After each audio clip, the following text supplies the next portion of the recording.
Welcome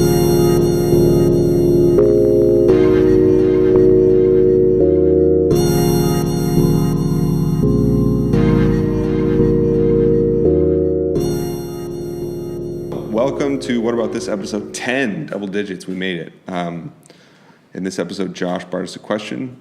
He is reading through Stephen King's It, and he's going to see the movie and read through the book, and he was wondering if people are going to, at some point in the near future, go away from reading eloquent or well-written works, intelligently written works.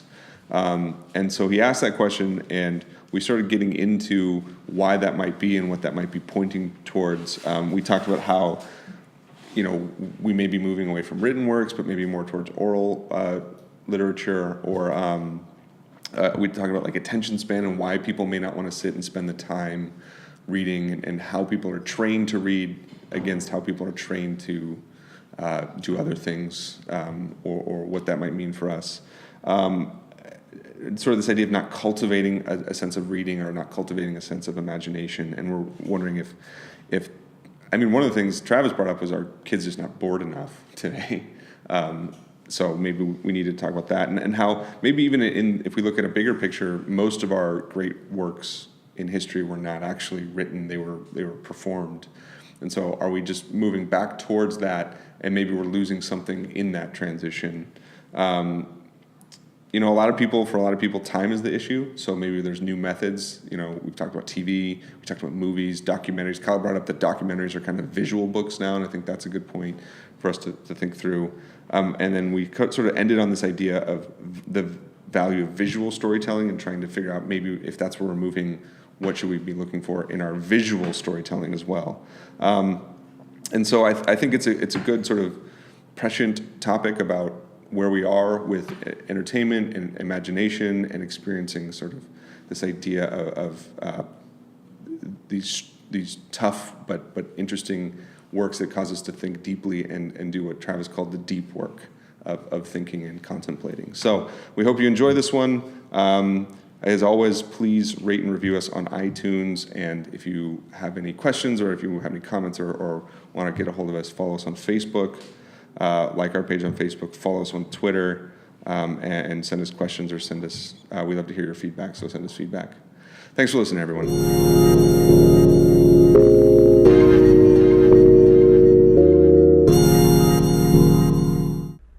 Brink here from Super BS, talking about the things you know you love and the things you'd love to know. Join us weekly for a podcast about video games. Mostly. Oh, yeah.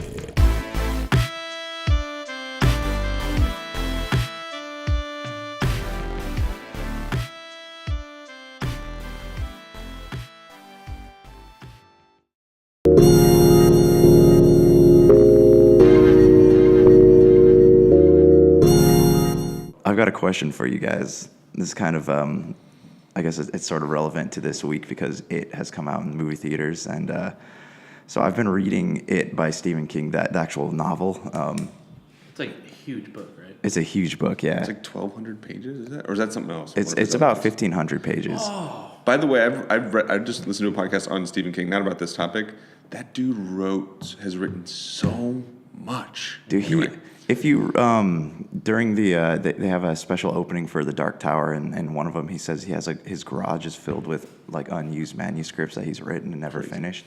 All right, so my question to you is this book. So it is a really thick book. It's a very it's very wordy, and it's very descriptive, and there's a lot of writers like that. You have Stephen King and Dean Koontz among them. I guess maybe you can put James Patterson in some things, even though he doesn't write anymore. He has other people do it, and he takes credit. But shots fired at James Patterson. Yeah, well, I mean, he obviously a personal vendetta going on here. He wrote a book called "How to Be a Christian Woman." Like, what is James Patterson? Yeah, it was at Barnes and Noble the other day.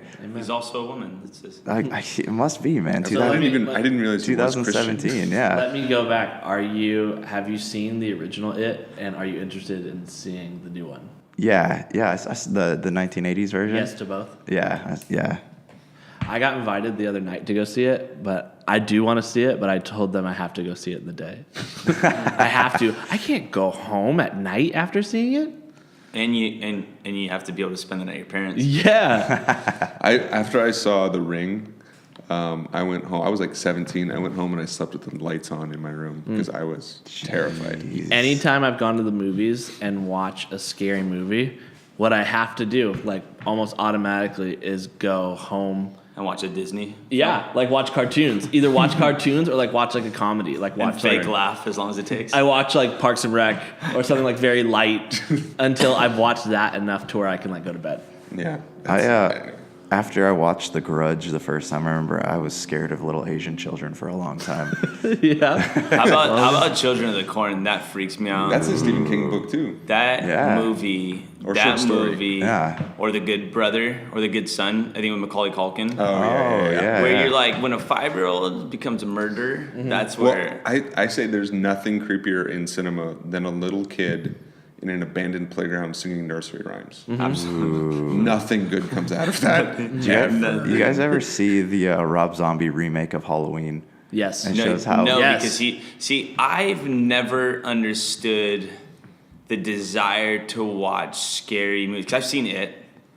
I have zero interest in the new It, Yeah, me either.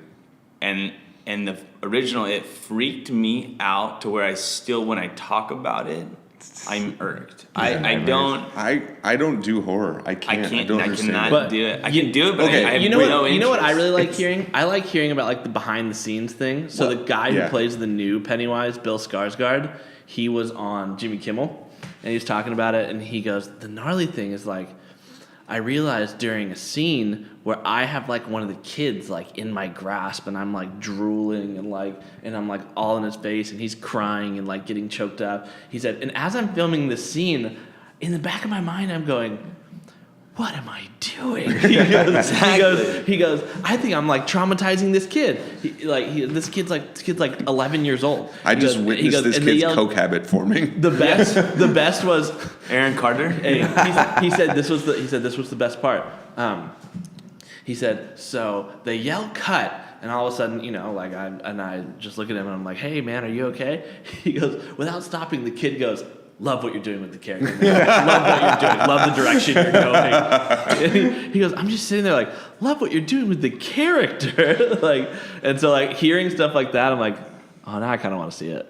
Yeah, I mean, I love behind the scenes Yeah. stuff just generally. But wait, so Josh, you're a horror fan? Do you like going to see horror movies? Not frequently, but if it's based on something that I've like read or seen as a Yeah. kid, like I do like. It's kind of a novel feeling, just going and be Kyle, scared. are you that same way? I won't go see things like I'll watch something like It because it's like, to me, something like It is like watching like fantasy. Right. But I don't watch movies that are like Paranormal Activity, Okay. like spiritual warfare. So you're okay with I- slasher films? I can't, Yeah, I can't do possession films. I can't. yeah, do like those. things like that. Like I don't mess with any of those. Right. But See, I feel Are like you a the- horror? Are you not? Absolutely me not. either. I see. I feel like the scary thing for me to watch would be the clown. I feel like I'm like, that seems scarier than the Paranormal Activity. Because for me, Like, the paranormal activity is like, I know in the technology's gotten to the point where like I can't see the strings, but like I can see the strings pulling the bed sheet off. Like, but low key, I can almost see a guy becoming a clown and losing his well, mind. that happened. Like they were having those clown attacks like last Yeah, year. it's all over the Like, country. Yeah, Yeah. I was pretending not to be afraid, but low key, it's kind of when you hear a noise and you're married and you have to be like, your wife goes, "All right, you're up," and you're like, "Why? Why am I up?" It's, Why do I have to be? I think yeah, I think and you of it- make a loud noise, acting like you're not scared. I think of it this way. I think of it in like I know spiritual warfare is a real thing. Right. Okay. And so makes that sense. freaks me out. I know that Tim Curry dressed as a clown is not going to climb up through a shower drain. So that's the TV version. I just Yeah, learned it's that's the the TV miniseries, version. yeah. Of it. I haven't seen any of it because I do not like horror films. He just looked like a clown in that though. He didn't really look like a Which monster to me in is that more movie. terrifying. Yeah. Like a guy who looks like a normal clown and then is a murderer. Yeah. I stayed Not away a from murder clown? sewage drains for a long time. Did you see that someone kept tying? Were you playing around sewage drains before it? Yes, Keith. he was poor. Yeah, yeah. That's what we had, Keith. just paper boats? Hey, I don't know. Those were my toys. It babysat us. Yeah. We know where home base was. All right, so back to the original Yeah, question. sorry. Yeah, what's the question, man? We digressed a Yeah, lot. anyways, I'll let you guys know how it is. Do you think so? If you notice now, a lot of the new books coming out by these like teen authors, I guess you can call them, they're very simple. There's no depth to them. It's kind of a non-intelligent book. It's like that. Most of it's like romance stories. They have stories about vampires and werewolves. My sister's reading this stupid thing about fallen angels that fall in love like every 15 years or something, and they with humans. It's completely ridiculous. But do you think that we're losing our interest in knowledge, like in intelligent writing and intelligent ways of expressing ourselves? So everybody's staring or pointing at me, so I guess I'll go. So I think one of the interesting question, sort of what's underlying this question, is this idea that is it a straight up question? Are we going away from well written work? Are we not interested in intelligent and well crafted writing, or is expression going away from the written word? Right. So what I was thinking about is like, are we just now going to be moving into different forms of expression? So are we losing eloquence altogether, or is it shifting into a different area of art or expression? I think that would be the question that would immediately come to my mind. Right. Yeah. So I mean, yeah, because it feels like give it another like 5 years, and people aren't like, unless you grew up with reading an author like Stephen King, nobody's going to read it anymore. Even like you go back to books like Frankenstein by Mary Shelley. Like it's the only reason people still read that. Yeah, it's a great book, but the only reason people still read it is because it has. They're assigned it in class. They're assigned it in class. Yeah, same thing with The Great Gatsby. Yeah. So I think, and maybe this is just because of like the circle that I run in, being the dominantly involved in like the Christian community. I don't know a lot of people that still like recreationally read fiction. You know what I mean? Shut your mouth, Kyle. Like you know what I mean? Like I don't know. I don't think I would be able to name 10 or 15 people who avidly read fiction. Yeah. I know, especially within that community, they're reading a lot of like books from pastors and Christian writers and things like that are more writing. I don't know, what you call them, like in Christian, they call it Christian living is how Barnes and Noble describes it. Or like spiritual formation books or something like that. Yeah. And so it's rare, like you're talking about these like not romance novels like from a grocery store, but like these like teen fiction. And I guess on my end, I'm thinking like, I don't really know anybody that reads those, but I don't know, maybe that's just me. I am going through Harry Potter right now. Whoa. I'm a little late. Yeah, Don't worry, no man, I'm spoilers, still right? behind You want to do any Yeah. spoilers? I'm Yeah. still behind you on that. Yeah, I felt like, because you know what? I felt like by not reading them, I feel like I'm like missing out on a piece of culture. Right. Well, and then that becomes another interesting question, I think, that you raise, is this whole idea started with the fact that it was a movie, and that's what prompted Josh, you to go back and read it, right? Right. So the other idea is like, are we reading, to Kyle's point, are we not reading recreationally anymore, or are we only reading because we feel like we're missing out on culture, right? So there are certain books that you kind of feel like you have to read, just like there's certain movies or TV shows. Like, anybody here not seen Breaking Bad? I know. You've seen parts of it? Yeah. But like, if you've ever talked to someone, you feel like, and this was before I started watching, it's like I felt like I was missing out on something, or other movies like Sopranos, The Wire, and just as the other thing is like, I went back this summer with my wife to watch Friends, because I'd never really seen Friends. I hadn't watched the original run of it. So it's like, I always felt like I had kind of missed something. So you wonder if that's part of it, is if we're only reading because it's become like a collective cultural experience. Well, and it sounds like you have a concern. There's a concern, right, for Just good story, because I mean, good storytelling. Storytelling, like that's yeah. So Good storytelling in the written word. Yes. Well, I mean, you can even go to movies too and say, because like I know, having taken film classes, they have this thing where when you write a film, they like you to keep it to an acronym of KISS, keep it simple, stupid. So they just want you to constantly assume that the audience is not very smart.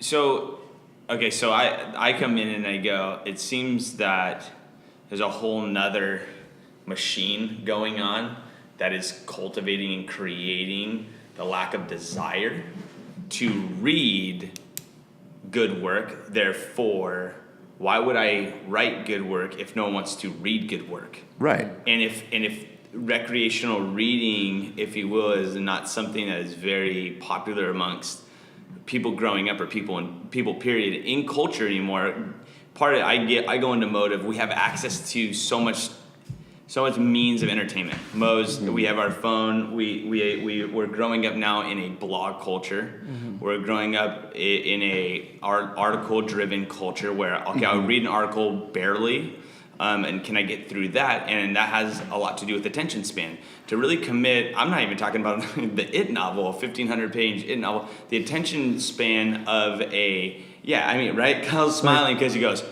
Josh is his hero right now. 1,500 pages? That's like 20 books to me. Well, because even thinking, and I think what's going on is Kyle's going, thinking about digesting that seems absolutely impossible. And then do I want to commit to that? And so I think there's an undercurrent there, whereas I don't even think people are capable of sticking around. They could consume heavy amounts of Netflix series. They can veg on that all day long because they sit there mindlessly, but they're also watching it while watching their phone and their 3 or 4 different apps. Yeah. And so I'm saying that the reason that maybe your concern is going to come to fruition is because what is happening in this machine over here of constantly deadening the desire to sit and be bored, to sit and think through, they can't concentrate.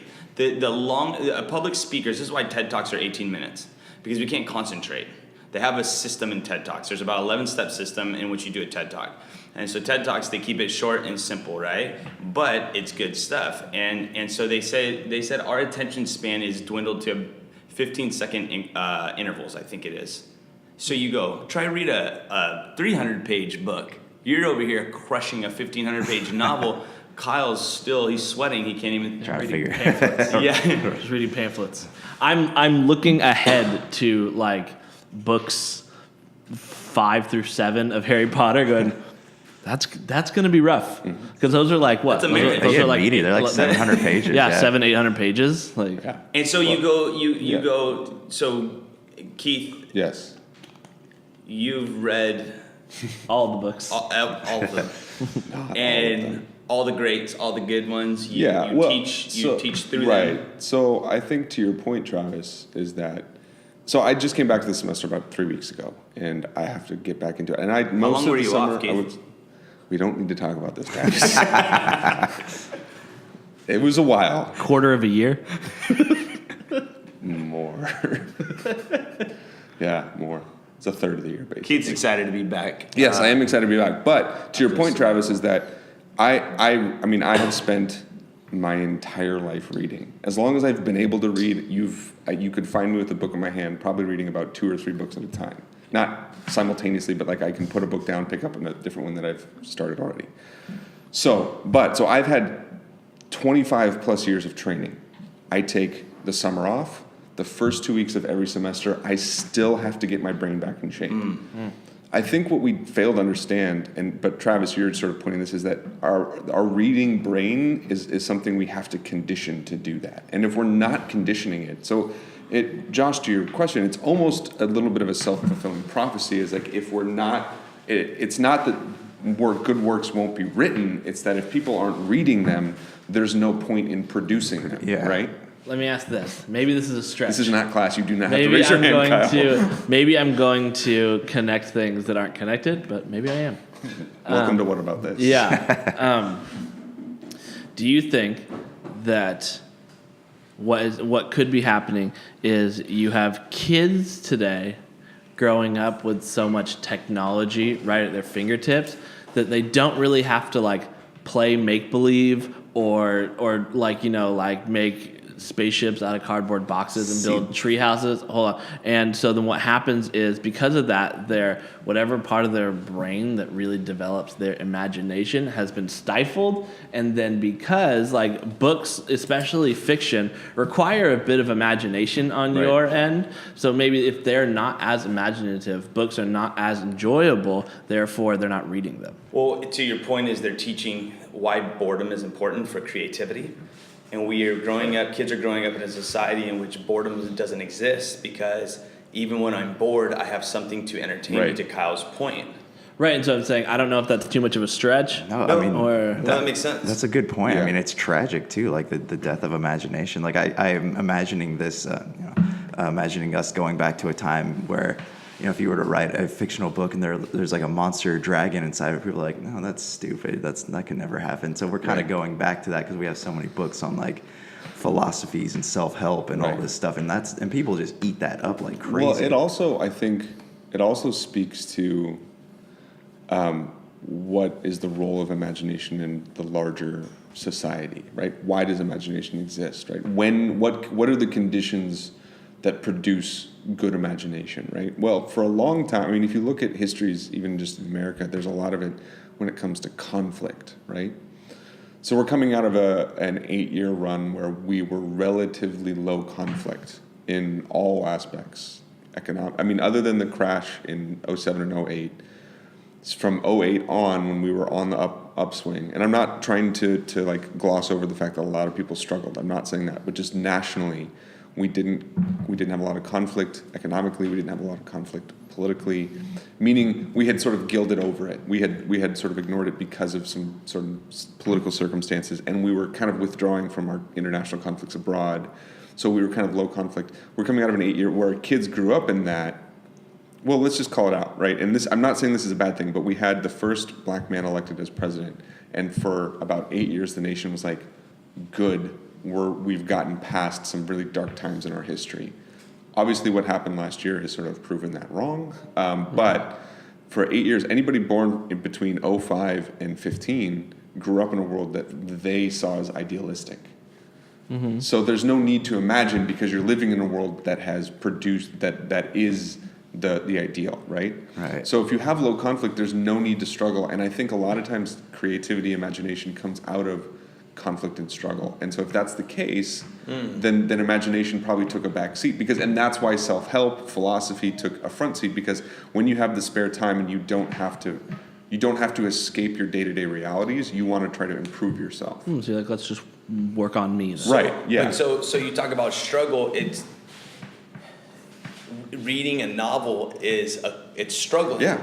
But you have to picking struggle up a with it. phone and picking and pressing play for your Netflix series is zero. Right. It's zero. Low commitment. It's low Right. commitment, and you can totally Right. get away with it. Well, and then, like you said, there's no need to feel like you need to escape your day-to-day reality. Now, the other truth is, we were also in that same era I was just talking about, from like 05 to 15, what they called peak television, right? The golden age of television, where we had really, really, really good artistic, creative shows on television. That's where we put a lot of our creative and imaginative energy, rather than into novels. And that could be another, because the other thing I said was one of my original points is, maybe we're going away from the written word, meaning the written where we sit down in a parlor and read, and maybe we're going more towards the oral performative word, where we have movies, TV shows, because we've had some really profound movies come out in the last few years. We've had some profound TV. And again, the four guys sitting in this room, most of us listen to podcasts. Mm-hmm. So that's where I'm finding a lot of eloquence today. Not that I'm not finding it in books, because again, that's my life. But So is there something else going on that was there? There used to be a desire to read the good works and a desire for good written works, and maybe the desire has shifted. it could be, Yeah, because it seems like a lot of these authors that are out now wouldn't have gotten to where they are today without a certain desire to read their material. Yeah. And well, this is a whole other thing. So then is it because on some level you're saying it's a bad thing that no one's going to produce good works anymore? And I mean, I would agree with that, but there's another thing going on is also no one desires to read the greats, like even like Frankenstein. Right. And, so it seems like there's another element to it. Do you think this could also be, now I'm wondering, this could be interesting. Do you think this could also be the golden age because of the golden age of television and Netflix and Right. things like that? So not only is this affecting literature, but could this also be affecting films? in that people now, it is much easier, because I bet you if Netflix released the numbers of how many people watch TV shows, like especially like Right. 30-minute shows, Right. to how many people sit and watch and finish full movies, Right. it's probably Right. heavily favored like the Right. 30-minute TV shows. Right. But I will say, to sort of counter your point and sort of play off of Kyle's point, counter your point, Travis, I don't think that people aren't willing to sit through difficult experiences and digest them. I just don't know if it's reading anymore, right? Because, I mean, again, I'm not saying that this is a difficult experience or difficult text, but lots of people will sit and watch Game of Thrones and actually not have their phones with them and not Yeah. sort of be dual screened, right? Yeah. But people are willing to sit and watch profound things or experience profound things. They just may not want to do it as much Well, as yeah, everyone's going I to think say. that's It's what I through was. text. That's what I Yeah, was saying. yeah. Is I don't think they have a desire To do it through text. Yeah, and I don't think our culture actually cultivates that desire to read the great works, whereas maybe we are desiring to sit down, you're saying, and think through. Right. And like you're saying, I do think a lot of people do listen to podcasts and want to listen and want to Yeah. think through big topics or difficult things. Well, I mean, quite honestly, that's why we started Yeah. this. What about this? Yeah. Is because we wanted to find group. I would also say to the earlier point about whether we're going to be doing it written or not. I mean, the written word and the primacy of the written word is relatively new in human history, and even since sort of the invention of mass distribution of written texts. So the printing press in the 1545, I want to say, up through now. Much of that history, it was still really expensive to own books, so you had to be very wealthy. You had to have access to publishing, which for much of human history was in the upper class, and then that tended to be, as it sort of transferred over to here, tended to be take on certain social economic practices as well, race, age, religion, things like that. And then it's not until 1950, really. I mean, at 1700s, 1800s, novels start getting published. It's late, so 1850 to 1950 and on is like when novels were like the prime art form, Okay. right? Yeah.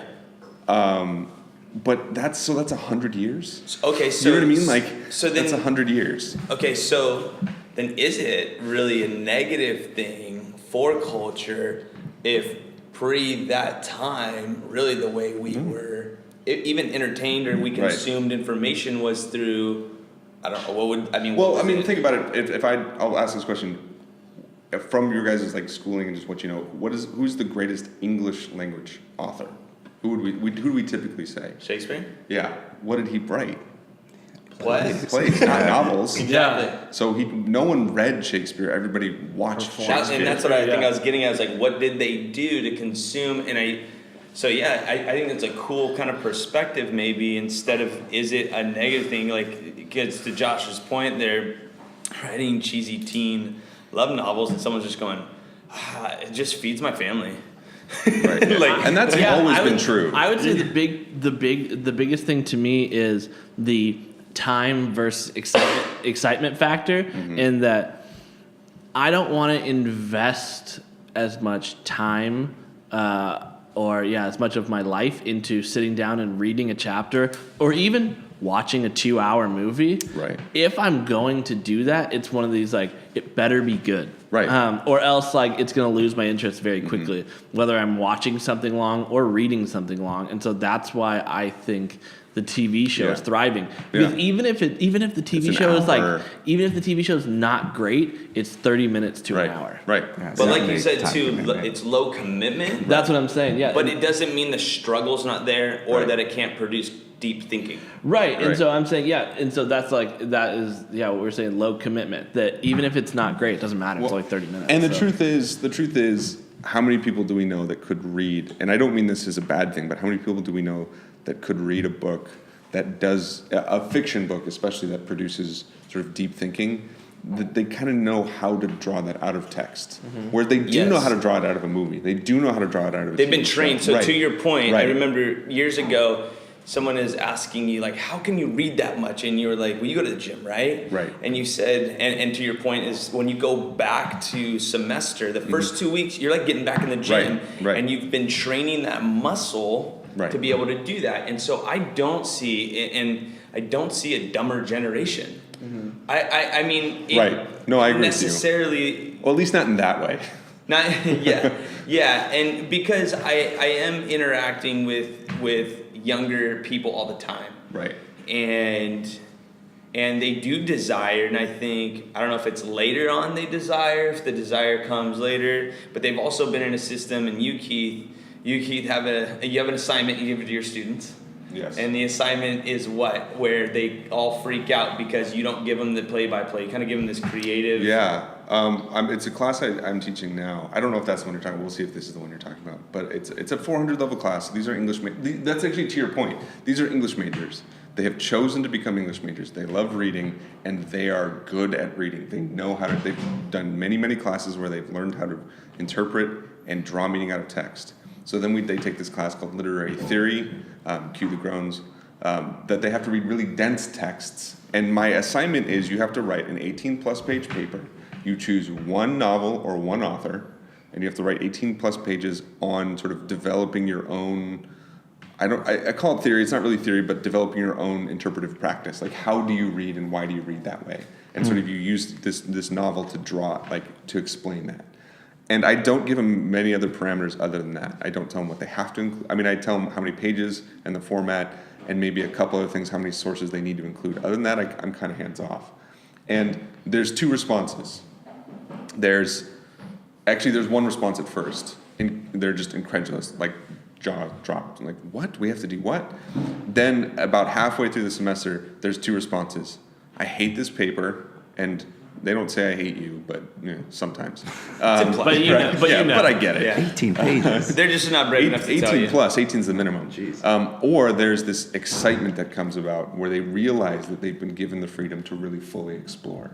Okay. And those are typically the students that are a little bit more adept. And again, this doesn't mean that the ones who struggle, I understand the struggle. Like, I get that that's a really difficult assignment. So I'm not saying that it's bad that they would sort of still dig in and be struggling. But there's this response where it's like, oh, okay, so I get to do this thing. So it's like, but they have to get there. And remember, 400, they've spent typically 3-4 years in These are English seasoned major. Like, these are students. seasoned students. Okay. These are people that are ready to go to grad school to further study this stuff. Well, and so it sounds very similar. I think you do it with a lower level class, entry level kind of class, Sure. and you give them this assignment. You give them 0 rules other than here's the topic, or you give them space, and they always come back like, how do I get an A?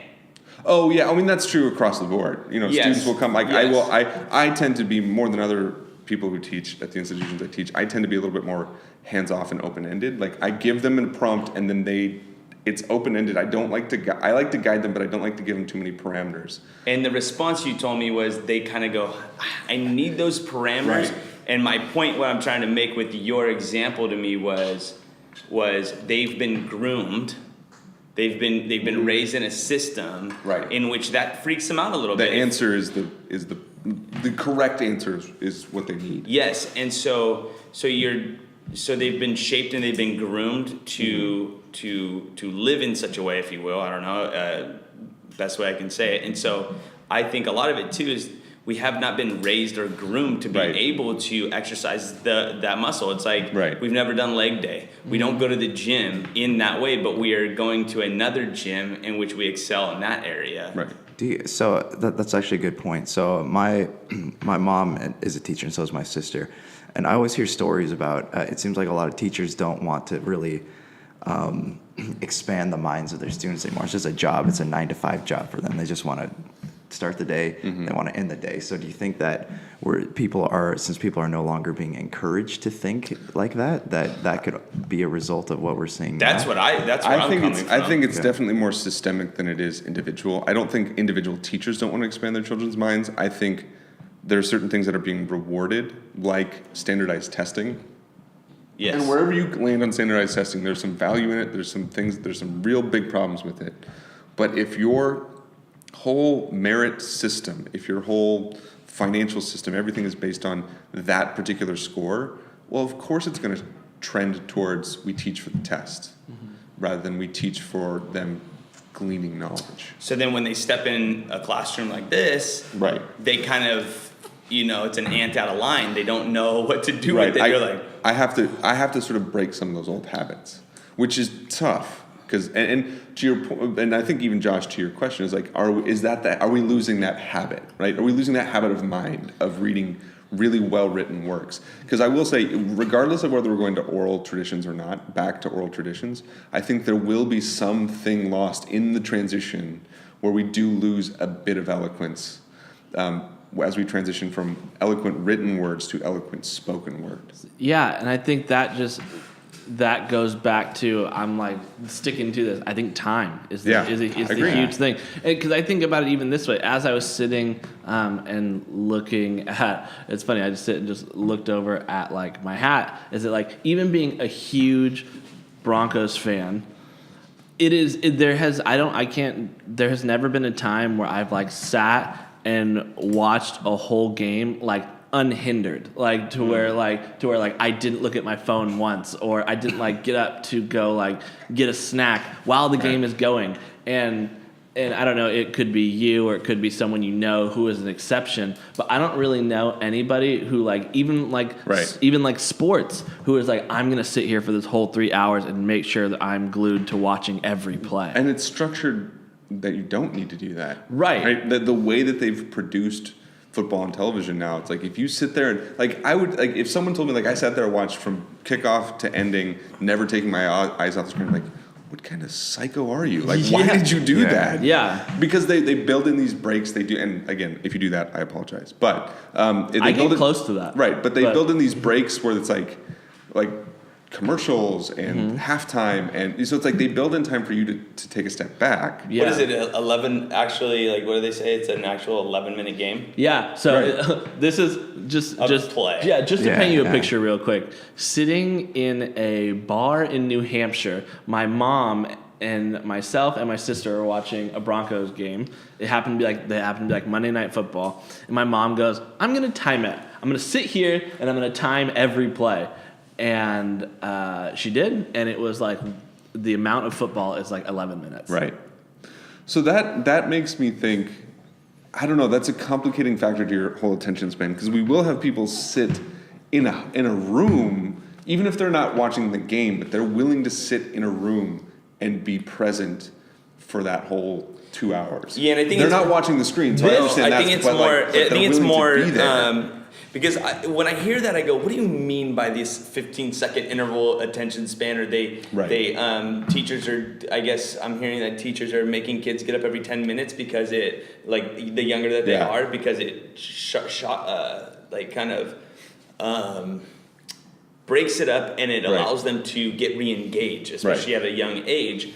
And so I'm saying that deep focus. Right. So what they call like deep work. Is I was listening to this guy speak. He said, I'm not knocking social media. He goes, I don't do it because I know who I am. Right. And if I had it, it would interrupt my deep work. And he said a lot of people don't do deep work anymore. And he was saying that it is taking a little bit of, help me out with the word, but he's taking away. You guys can't see this, but Travis is talking while his child is just petting his face, grabbing his beard, putting his hand in his mouth. Want you to keep talking. He's like, He says your point is invalid. I object. Do you object, dude? All right. Well. By the way, Tyson Travis's son is in on the podcast. Yeah, he's Say like, hi, Ty. he's like 10 years old. He's not. Tomorrow. Yeah. Nope. You're not gonna say anything? No. All right. Okay. But Wait, what did he say about objective beauty? Yeah. Also, he's not 10. That was a joke. He's a baby. How old is he now? 6 months? 5 months. 5 months. All right. Nice. 5 months, and he's close to saying dada. So We'll get there.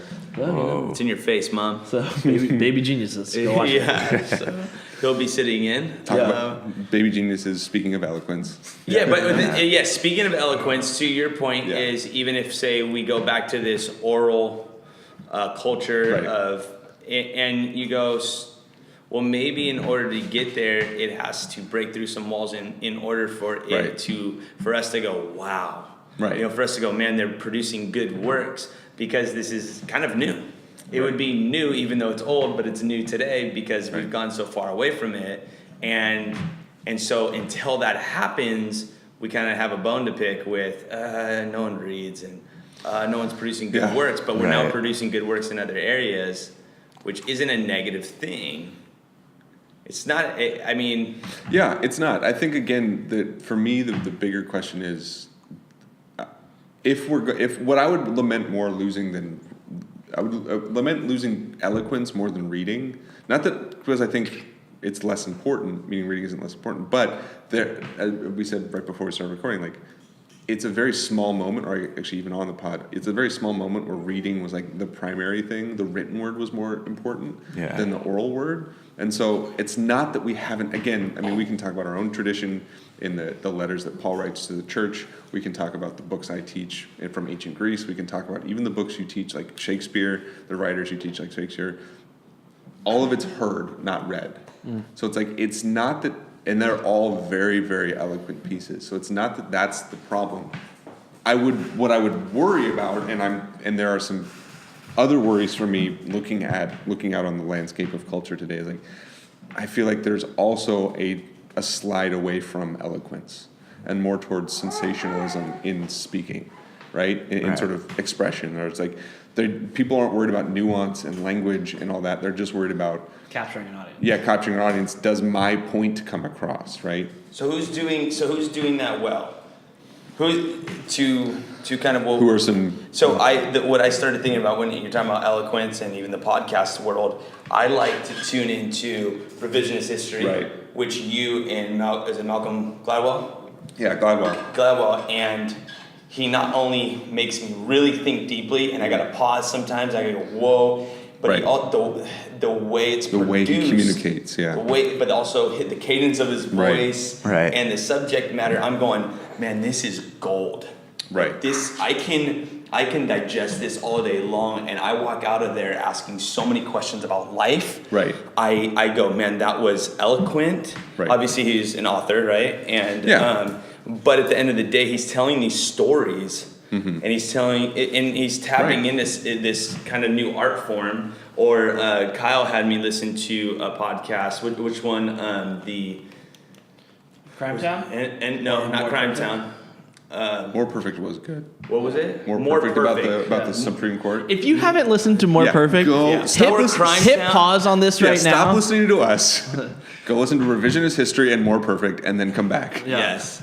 And you'll know what Travis is talking And about. if you've never listened to Serial, stop listening to us. No, that's a good one too. You have Yeah. to listen Dude, to those true crime podcasts are taking Crime off Town. like Yeah, crazy. there's some good true crime ones. There's also some good, like, basically I call them radio play podcasts. Not that they're radio, obviously, but like they're plays on drama, podcasts. like drama Yeah, so podcasts, there's one I listened to called Life After that was really good. There's a couple other ones that I've listened to that. There's also really they same thing, Travis, that you're saying. Like, I had some either pause them or I had to stop between episodes. Like, wow, that was a really, like, there's a lot of stuff I have to unpack there. what I would call dense work, Right. You know what this just just kind of made me think of but artistically done. Yeah, exactly. is while like written word is from the outside it is struggling. You know what I really enjoy, which I feel like would be the visual equivalent, documentaries. It's true. Yeah. Because you're right. and so you sit, and I think you'll find a lot of people that are like, oh, I love documentaries, like watch it, because what that is now doing is that's like it is now gone beyond written word, and it's gone beyond audiobook, Right. and it is now like, I don't know, you would almost call it is like a visual book, Right. where it's Right. like I am taking a book on this subject that I'm really interested in, but instead of just reading and getting to imagine what it would be like, Right. you are showing Yeah. me. And what that is doing is that is a far better way to keep me engaged with this topic. Yeah. And and for me, I don't go, that doesn't stifle my imagination. No. I think looking at a painting Right.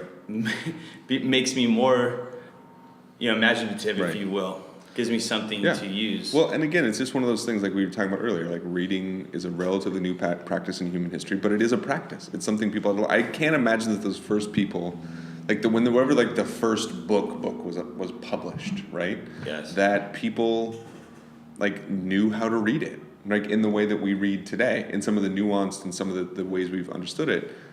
But they knew how to sit and listen to a play, right? They knew how to sit and they knew when someone was speaking how to pick out a good speaker versus a bad speaker, which I think that's something we have lost.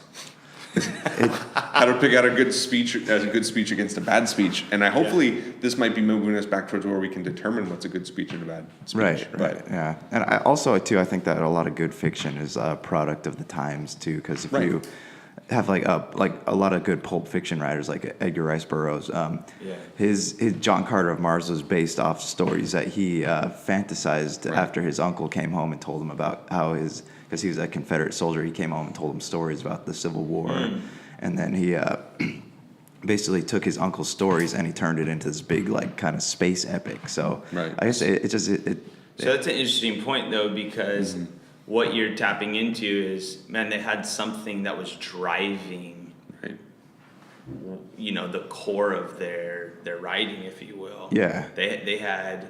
There's this deep or rich kind of culture happening, or the times. That's an interesting point that you're making. Because he kind of took like this the tragedy of the Civil War and he turned it into a kind of a more heroic tale. Yeah.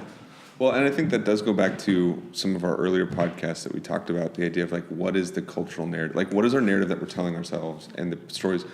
What are the stories we're passing down? And maybe that's where, Josh, you're also finding some problems, is that like maybe just the stories we're telling ourselves, like collectively, corporately, are just not great stories that we like to tell ourselves, again, stories based on conflict. Go back. It's from the very beginning of story. There needs to be something needs to be happening. You can't just say like we're great. We've always been great. We'll always will be great. That's not a good story. If there's no conflict, there's no struggle. So maybe that's part of the problem too. I lose interest. Yeah. So what's interesting though, and because Kyle, you're bringing up documentaries, I almost think that we are drawn to, as a culture, our podcasts and our and shows that remind us of real life, right? Or we're not even interested in just a random story. We want to know the story. We want to know the story that really happened. Right. Do you see what I'm saying? Yeah. Because everything we shouted out was based on true events. And I wonder if that's just where we're at in a culture. That's what we desire. We desire this. We want to know what is happening. That's why do you think 30 for 30 on ESPN is so epic? Is because it's a true story. It's not a movie about basketball. Right. It's basketball. Well, even to your point, Kyle, at the very, very beginning, one of the reasons you want to go see it is because you found a little bit more of the true story behind it. Right. Right. You're not interested in it for its fictional thing or like it's that. You're interested because you heard a story about its creation, and that now you want to go see the product of that story. You know what's another good example? A couple months ago. There it is. Yeah. A couple months ago, Taylor and I sat down and watched Saving Mr. Banks. Have you guys seen that? It's Mary Poppins. Yeah, it's about. No, I know. But it's no, not I've about Mary seen it. Poppins. It's about The playwright. P.L. Travers, the woman who wrote Mary Poppins, and her, and how she came to know Walt Disney and the process it took for Walt Disney to acquire the rights to Mary Poppins, and then her inspiration behind the story, why she didn't want to give it up because it was so personal, and they kind of get into the weeds of the story, and then, as you know, eventually, because I'm sure you've seen Mary Poppins, you know that, spoiler alert, Walt gets the right to the movie. And right after I watched that, you know what Taylor and I said, and then what we did? What? We said, let's watch Mary Poppins. And so now, like, we watch, which we would never do. Right. We watched 2 movies back to back. And it was because as we watched the first one, we were like, well, now I have to go back and watch Mary Poppins. Right. And what it does too, honestly, is I think like it gives you like more like I was far more engaged after watching Saving Mr. Banks, which if you haven't seen that, you should. It's great. Tom Hanks is Walt Disney in it. and he's awesome. But yeah, and so that was exactly where I was coming from. Now that Right. I've seen the background, I want to know more. Well, and there's another element to all of this. The really popular movies and stories that we are being told in the last 10 years are the superhero movies, right? Which Right. I love them. I'm not saying there's anything wrong with them, but one of the problems that has produced in us is that that it is all spectacle and very little plot. Yeah. All of the superhero plots are very much, you can reduce them all to one or two, right? So it's all about the visual spectacle. Well, visual spectacle is interesting, and it does cause you to maybe think a little bit, but not in the same way that plot might, right? So Yeah. we're interested in the visual idea of things, and that's fine, but in terms of representing story, it's not always the best way. Right.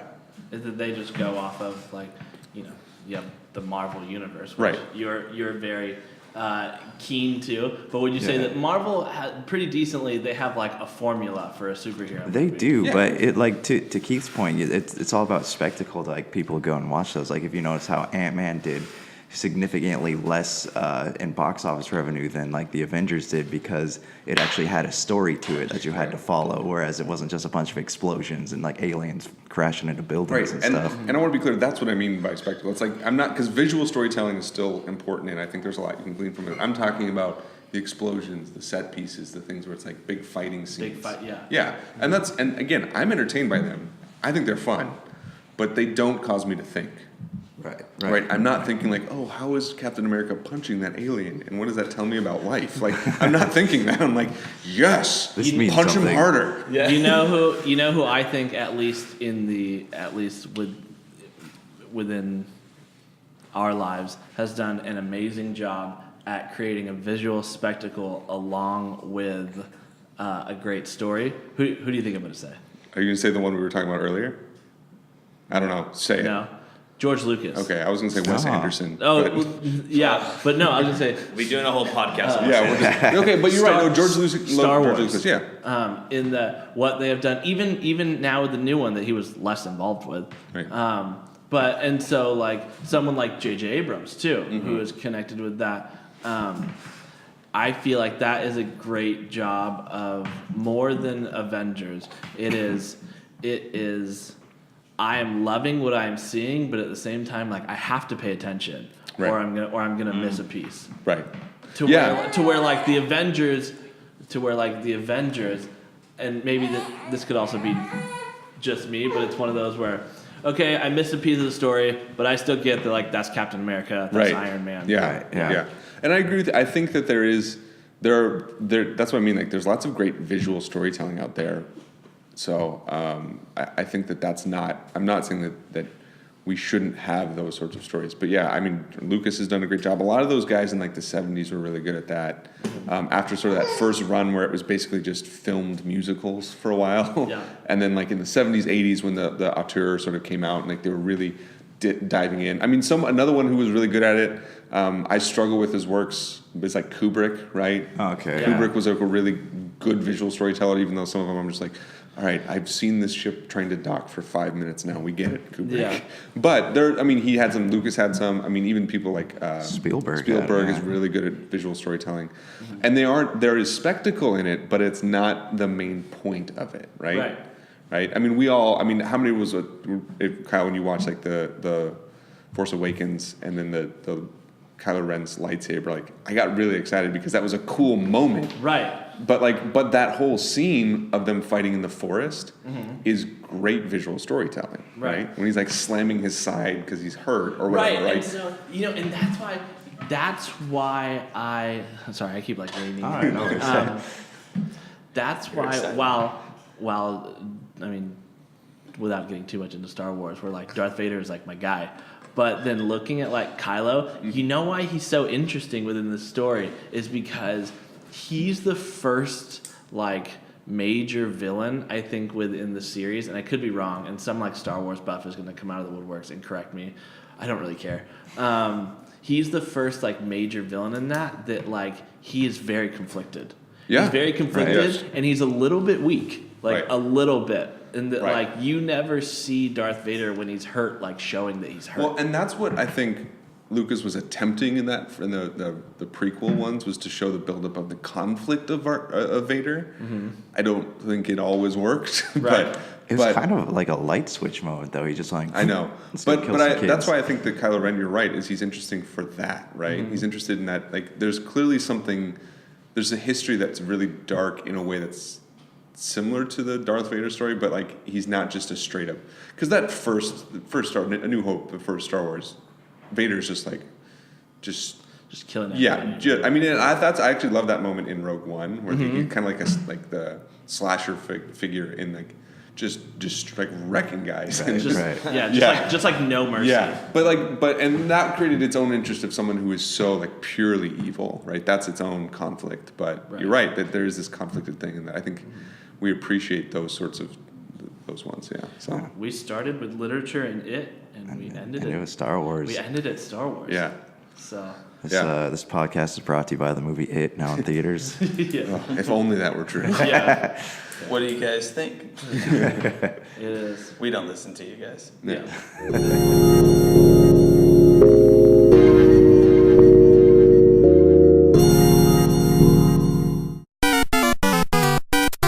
If you're tired of sifting through flea markets for rare and unique games, we can help. Retro City Games in Henderson, Nevada, only 5 minutes from the Las Vegas Strip, has all your favorite gaming staples, classics, and a wide selection of rare games with new stuff always appearing on our shelves. Come in and chat with Nicole or Doug about your love of games and watch as they help you complete your collection or find your childhood favorite. And don't forget, Retro City Games loves trade-ins. So if you have any Nintendo, Super Nintendo, Sega, Xbox, PlayStation, or even PC games, come in and visit Retro City Games today. Welcome to the new metropolis of gaming, Retro City Games.